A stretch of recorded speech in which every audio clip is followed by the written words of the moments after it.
ada di Boyolali, tepatnya ada di perayaan Natal hamba-hamba Tuhan. Dan di sebelah saya ada seorang hamba Tuhan.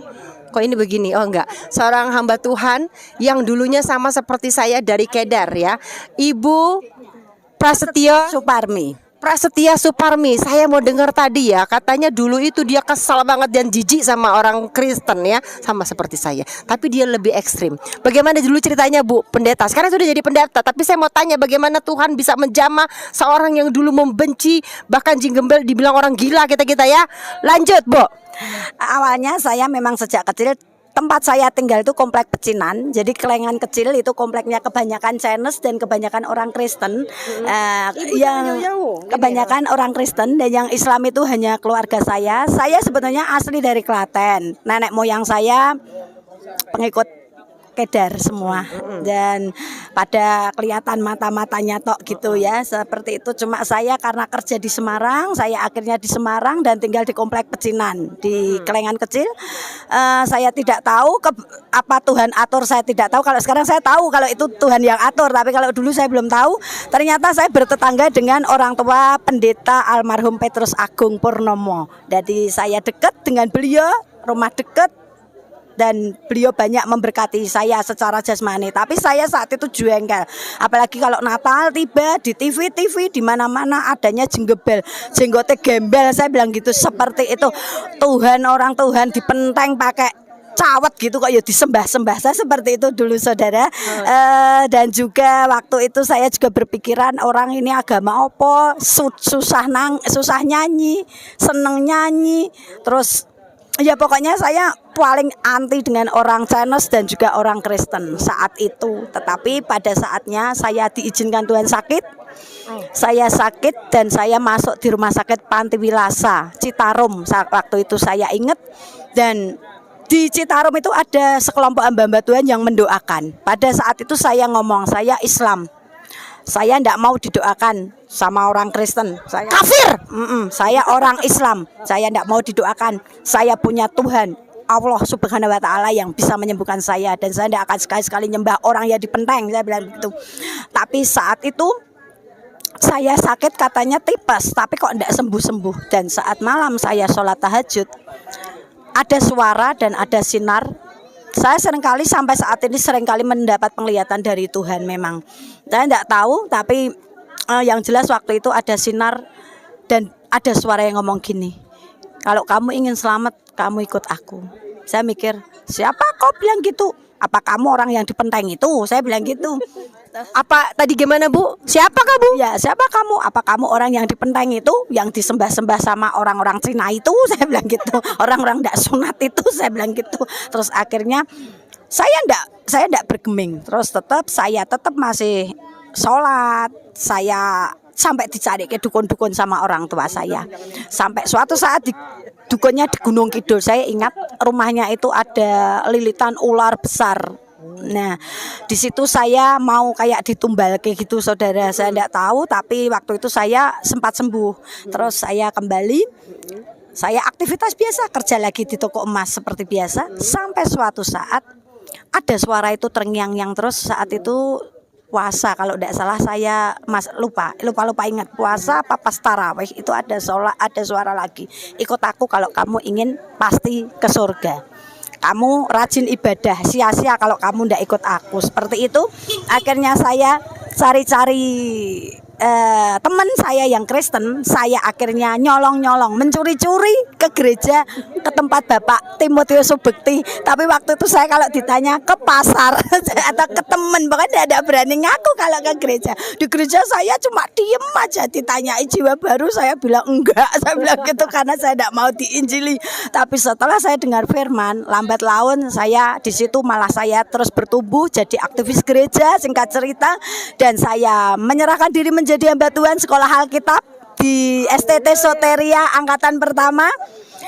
sampai akhirnya ketemu dengan pendeta Yohanes Saryono yang saat ini jadi suami saya, dan saya melayani pekerjaan Tuhan mengembalakan sudah 26 tahun karena semua karena Tuhan. Terima kasih dan berkati. Belum selesai Bu, kita sekarang madep ke sana. Ayo kita kamu ikutin sini. Ini dia ya. Kucing garong iya. Ayo ke sini liatin ya. Nah ini loh hamba-hamba Tuhan yang lainnya ya. Tapi ternyata ini ada dulunya Mbak ya. Bukan Mbak ya. Jilbab saudara.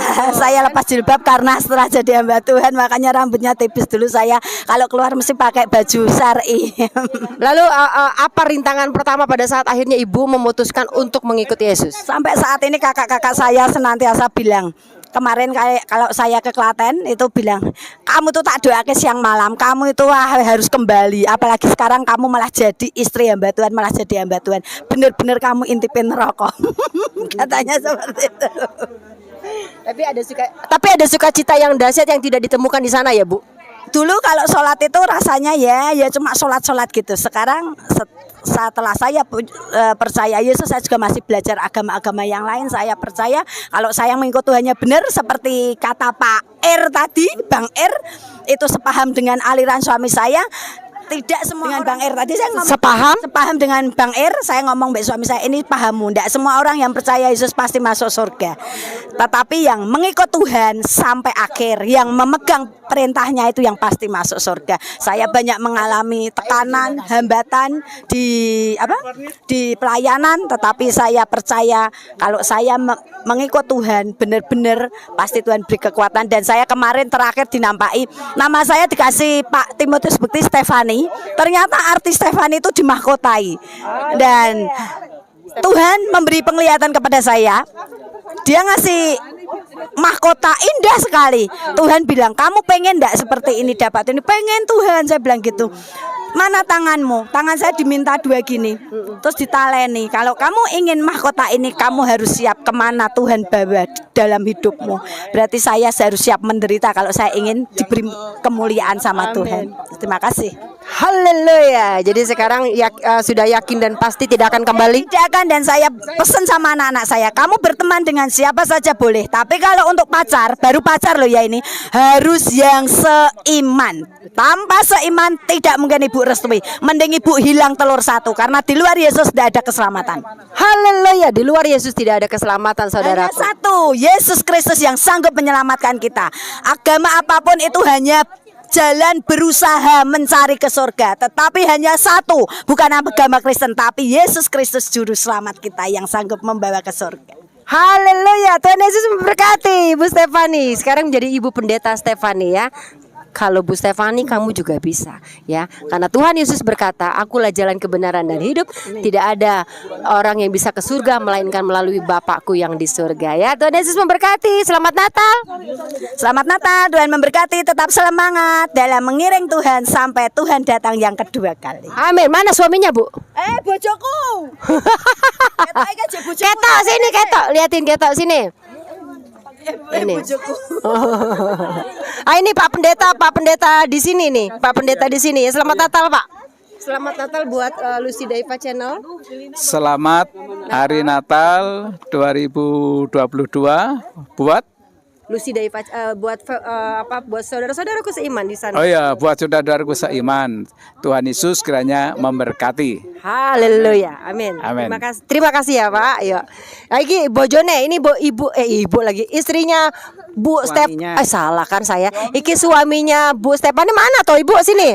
Nah ini Bapak jangan-jangan yang jeburin dia ya Pak. Jeburin apa Bu? Jeburin apa Bu? Jeburin ke neraka kata keluarganya dia. Enggak kan? Mas Sepimo itu sampai sekarang kan doa ya, tak doain kamu malah jadi hamba Tuhan, kamu intipin neraka. Ya ini dia suaminya Bu Stefani, Pak siapa Pak? Yohanes Saryono. Ini juga dulu Bu, ini juga imam masjid, ini suka ngajani. Iya ini grupnya ini. Kalau sholat bersama-sama teman-teman, kami menjadi imamnya. Tetapi memang ya pada waktu itu saya diinjili sama kakak saya tentang Tuhan Juru Selamat. Ya pada waktu itu saya memang pas puasa dapat 4 hari. Tapi pada waktu itu ya di jamaah Roh Kudus tentunya. saya akhirnya menerima Tuhan Yesus sebagai Tuhan dan Juru Selamat. Haleluya, Pak. Siapa tadi Bu? Yohanes. Pak Yohanes. Nanti kita akan dengarkan kesaksian Pak Yohanes lewat StreamYard aja karena kita sudah hujan dan kami mau ke tempat pelayanan yang kedua. Terima kasih ya Bapak Pendeta, Ibu Pendeta. Iya, boleh. Salam dulu kita ya. Tuhan Yesus memberkati. Ciu, bye-bye. Selamat melayani juga sahabat-sahabat. Yuk, 081. Kesaksian ini dari awal sudah menunjukkan kontradiksi besar. Dia mengaku dulu bercadar, hidup syar'i, anti terhadap Kristen, tapi ternyata sedikit tekanan, sedikit sakit, sedikit cahaya halusinasi, langsung runtuh keyakinannya. Ironis. Kalau benar dia dulu teguh sampai pakai cadar, kok imannya selama itu sampai satu pengalaman pribadi yang tidak bisa diverifikasi langsung membuatnya pindah agama?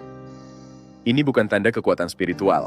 Ini tanda bahwa apa yang ia sebut iman lama ternyata hanya identitas luar, bukan keyakinan yang dipahami dengan akal.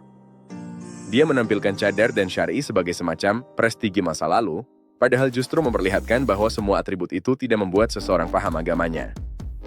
Orang bisa berpakaian sangat islami tetapi tidak pernah belajar dasar teologi, tidak pernah mengkritisi pikiran sendiri, sehingga ketika sakit dan stres, halusinasi pun dianggap wahyu. Ceritanya bukan bukti apa-apa kecuali satu hal, pakaian tidak menjamin kedalaman iman.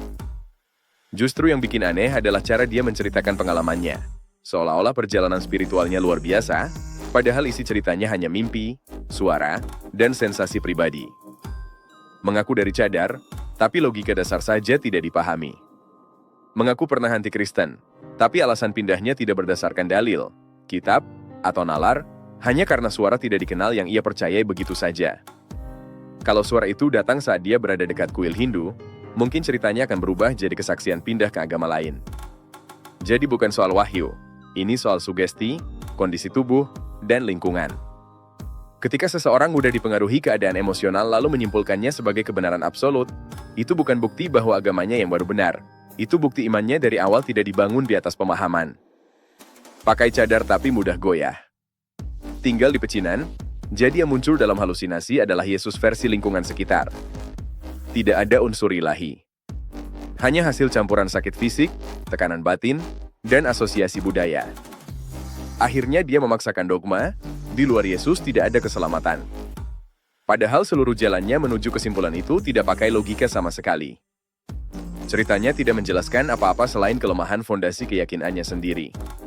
Kalau iman bisa tumbang hanya karena cahaya dan suara yang muncul saat tubuh lagi drop, itu bukan kisah keselamatan. Itu kisah betapa rapuh dan dangkalnya keyakinan yang dahulu hanya terlihat kuat dari luar.